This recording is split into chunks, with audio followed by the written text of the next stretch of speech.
Bismillahirrahmanirrahim. Assalamu alaikum students.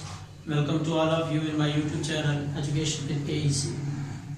तो students last lecture में हमने मैट्रिक्स और उसकी डेफिनेशन पढ़ी थी, कॉलम और रो के बारे में पढ़ा था, ऑर्डर ऑफ अ मैट्रिक्स क्या था और इक्वल मैट्रिक्स क्या था, ये चीज़ हमने स्टडी की थी।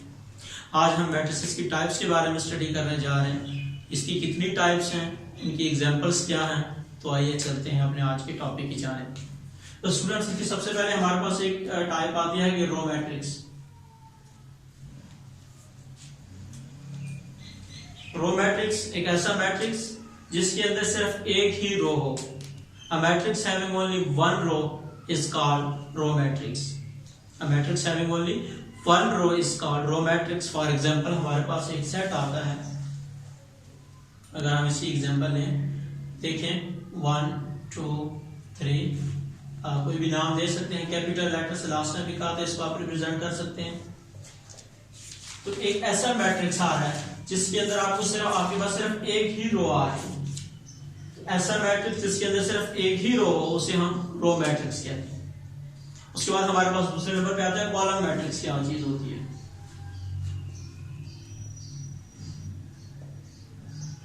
एक ऐसा मैट्रिक्स जिसके अंदर सिर्फ एक ही कॉलम हो उसे हम कॉलम मैट्रिक्स कहते हैं। इसकी डेफिनेशन क्या बनेगी? अ matrix having only one column is called column matrix. For example हमारे पास एक सेट है, लेट्स सपोज 1 2 3। एक और उठा लेते हैं, किसी भी नाम से कोई भी डिजिट आप रख सकते हैं। तो एक ऐसा सेट जिसके मैट्रिक्स जिसके अंदर आपके पास सिर्फ एक ही कॉलम हो, हम उसको कहेंगे कॉलम मैट्रिक्स। रो मैट्रिक्स का क्या नाम था? रो मैट्रिक्स एक ऐसा मैट्रिक्स जिसके अंदर सिर्फ एक ही रो हो, और कॉलम मैट्रिक्स एक ऐसा मैट्रिक्स जिसके अंदर सिर्फ एक ही कॉलम हो। तो स्टूडेंट्स नंबर 3 हमारे पास आता है रेक्टेंगुलर मैट्रिक्स।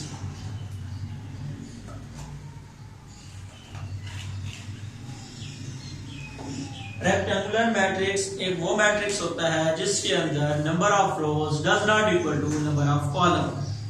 एक ऐसा मैट्रिक्स जिसमें रो और कॉलम की तादाद बराबर ना हो, हम उसे रेक्टेंगुलर मैट्रिक्स कहते हैं।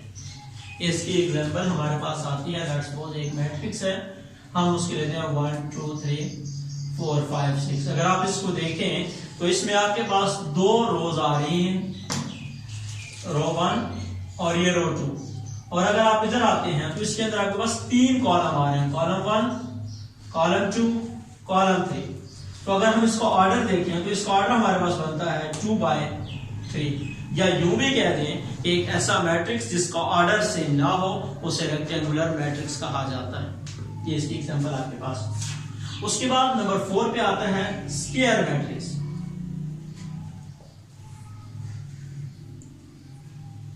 स्क्वायर मैट्रिक्स, रेक्टेंगुलर और स्क्वायर आपस में तजाद में आते हैं। अगर रेक्टेंगुलर के अंदर रो और कॉलम की तादाद सेम नहीं होती तो स्क्वायर मैट्रिक्स के अंदर number of rows equal to number of column होंगे। लेट्स सपोज एक एग्जांपल आती है, जैसे हमारे पास एक मैट्रिक्स है 1 2 3 4 5 6 7 8 9। अगर आप इसके अंदर देखें तो ये आपके पास आ रही है जी रो 1, ये आपके पास आ रही है जी रो 2, और ये आपके पास आ रही है जी रो 3।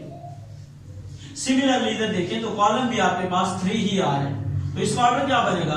3/3। एक ऐसा मैट्रिक्स जिसके अंदर number of rows equal to number of column हो तो उसे हम स्क्वायर मैट्रिक्स कहते हैं। जिनके अंदर बराबर नहीं होती उसे हम रेक्टेंगुलर मैट्रिक्स कहते हैं। उसके बाद हमारे पास उसके और काइंड्स हैं, हम उसको आइए स्टडी करते हैं।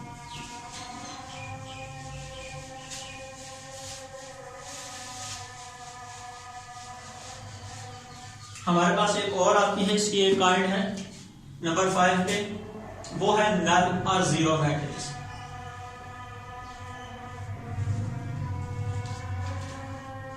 एक ऐसा मैट्रिक्स जिसके अंदर तमाम के तमाम डिजिट्स जीरो हों उसे हम जीरो या नल कहते हैं। सपोज एक एग्जांपल आ रही है हमारे पास 0 0, इसकी तादाद जितनी भी हो तमाम के तमाम अरकान हमारे पास जीरो होने चाहिए उसमें, ये हमारे पास कहेंगे नल और जीरो मैट्रिक्स। स्टूडेंट्स हमारे पास अगली इसकी एक टाइप्स आ रही है, वो है negative of a matrix.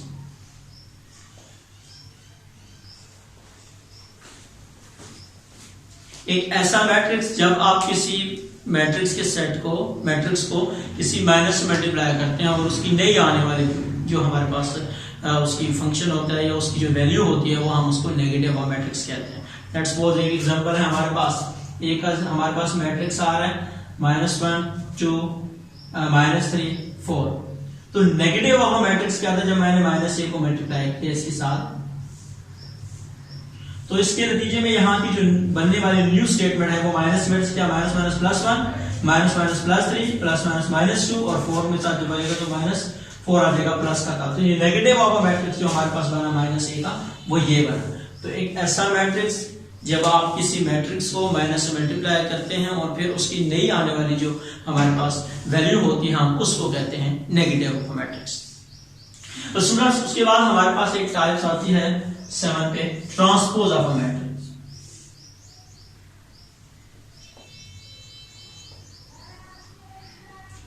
Transpose of a matrix एक ऐसा मैट्रिक्स जब आप उसके रो और कॉलम को चेंज कर देते हैं, रो को कॉलम में और कॉलम को रो में ले जाते हैं, उसको कहते हैं ट्रांसपोज ऑफ अ मैट्रिक्स। इसकी एग्जांपल हमारे पास इस तरह है कि अगर एक मैट्रिक्स ये है 1 2 3 -1 2 0 4 0 और 4 3 0 कर दें हम उसको, ये हमारे पास अगर हम उसका ट्रांसपोज लेना चाहें तो देखें 1 -1 4 2 2 3 3 0 0। मैं इस मैट्रिक्स का ट्रांसपोज लूंगा, इसकी जो वैल्यू बनेगी वो ये जो रो थी मैंने इसको चेंज कर दिया कॉलम के अंदर, मैंने इस रो को चेंज कर दिया इस कॉलम के अंदर, और इसी तरह इस रो को मैं चेंज कर दूंगा इस कॉलम के अंदर। तो ये जो हमारे पास एक बनेगा नया मैट्रिक्स वो बनेगा ए का मैट्रिक्स। इसकी रो की तादाद को हमने कॉलम के अंदर चेंज कर दिया, तो ये बनता है मैट्रिक्स कौन सा, ट्रांसपोज ऑफ अ मैट्रिक्स। उसके बाद हमारे पास और काइंड्स हैं, वो है हमारे पास सिमेट्रिक और स्क्यू सिमेट्रिक के। आइए चलते हैं उसको।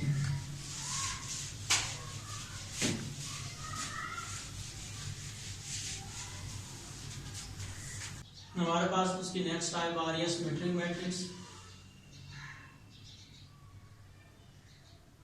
एक ऐसा मैट्रिक्स जब आप उसका ट्रांसपोज ले लेते हैं और वापस वही सेट मैट्रिक्स दोबारा आ जाए। लेट्स सपोज मैंने एक ट्रांसपोज ले लिया और वो जो मेरे पास ट्रांसपोज रोज कॉलम चेंज करने के बाद जो आंसर आएगा वही मैट्रिक्स दोबारा हो, हम उसको कहेंगे सिमेट्रिक मैट्रिक्स।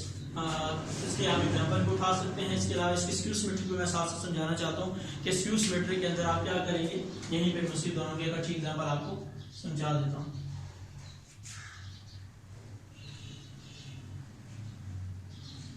अगर आपने इसके अंदर एक ट्रांसपोज लेकर आंसर वही मैट्रिक्स दोबारा ले आए तो इसके अंदर क्या होगा कि अगर आप ट्रांसपोज ले लेते हैं तो आंसर आपके पास माइनस में आना चाहिए। इसके हमारे पास एक एग्जांपल आती है जी 1 2 3 2 3 -1 4 4 0। अगर आप इसकी एग्जांपल को इसका आप ट्रांसपोज लेना चाहें तो देखिएगा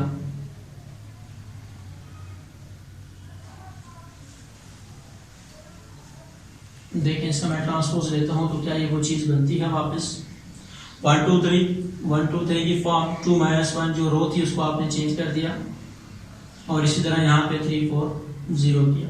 अब आप देखेंगे क्या इसकी ये वैल्यू वापस सेट मैट्रिक्स से मिल रही थी। यहाँ पे 1 2 3 है, यहाँ पे भी 1 2 3 2 3 2 3 -1 4 -1 4 और 4 और 0। तो आपने ट्रांसपोज लेने के बाद जो उसकी वैल्यूज मैट्रिक्स की देखी तो वही फॉर्म दोबारा थी, इसको हम कहेंगे सिमेट्रिक मैट्रिक्स। हमारे पास एक और आता है सिमेट्रिक है, उसकी एग्जांपल हमारे पास अगर हम एक मैट्रिक्स उठाते हैं 0 2 3 और -2 -3, अगर 0 1 करते हैं यहाँ पे आप इसके साथ माइनस को यहाँ पर कर दें। मैं इसका लेता हूं ट्रांसपोज। देखें ट्रांसपोज लेंगे 0 2 3 -2 0 1 -3 -1 0। तो इसके ट्रांसपोज का जो नया हमारे पास वैल्यू बनेगी वो 0 2 3 थी। 0 2 3 आप देखें ये जो आपके पास रो थी आपने इसको चेंज कर दिया इस कॉलम के अंदर, इसी तरह ये जो रो थी आपने इसको कर दिया कॉलम के अंदर। अब आप देखें इसके अंदर तो क्या नजर आ रहा है, जो प्लस में था वो माइनस में चली जाएगी, जो माइनस वाली थी वो प्लस में चली जाएगी। अब आप इसका माइनस कॉमन ले रहे हैं तो देखिए कि माइनस कॉमन लेने के बाद क्या उसकी जो आने वाली नई वैल्यू है वो वापस उस मैट्रिक्स के साथ मिलती है। अगर मिल गई तो वो हमारे पास स्क्यू सिमेट्रिक बनेगा। मैं माइनस कॉमन ले लूं तो देखिए जो नेगेटिव वाले थे उसको मैं प्लस बना लूंगा, -2 -3 हो जाएगा, ये 0 इस तरह न्यूट्रल -1 और 1 और 0। देखें तो अब उसके साथ हमारे पास वैल्यू वापस मिल रही थी साइड के साथ 0 -2 3 0 -2 3 2 0 -1 2 0 -1 3 1 0 और 3 1 0। ये था हमारे पास स्क्यू सिमेट्री की, जब आप किसी सेट का ट्रांसपोज ले रहे हो तो उसकी वैल्यू वापस माइनस कॉमन लेने के बाद मिल जाए तो उसको हम कहेंगे स्क्यू सिमेट्री। स्टूडेंट्स, आज का हमारा टॉपिक यहीं तक था। इसकी 5 और 4 पॉइंट्स और भी पड़ी हैं, वो नेक्स्ट एक्सरसाइज के साथ हम कंप्लीट कर लेंगे, कुछ क्वेश्चंस भी करेंगे। इसके अलावा जो हमने टाइप्स पढ़ी हैं ये बुनियादी तौर पे 1.2 पूरी सॉल्यूशन है। अगर आप इस टाइप्स को पढ़ लेते हैं तो 1.2 आपकी मुकम्मल तौर पर हल हो जाती है। इसी के साथ आज का हमारा टॉपिक खत्म होता है। मैं आपको लास्ट में एक रिक्वेस्ट करना चाहूंगा, जो हमारे चैनल पर न्यू है प्लीज हमारे चैनल को सब्सक्राइब करें और हमारे बेल आइकन के बटन को क्लिक करें, ताकि आने वाली हमारी हर वीडियो आप तक पर वक्त पहुंचती रहे। तब तक के लिए दीजिए इजाजत। अल्लाह हाफिज।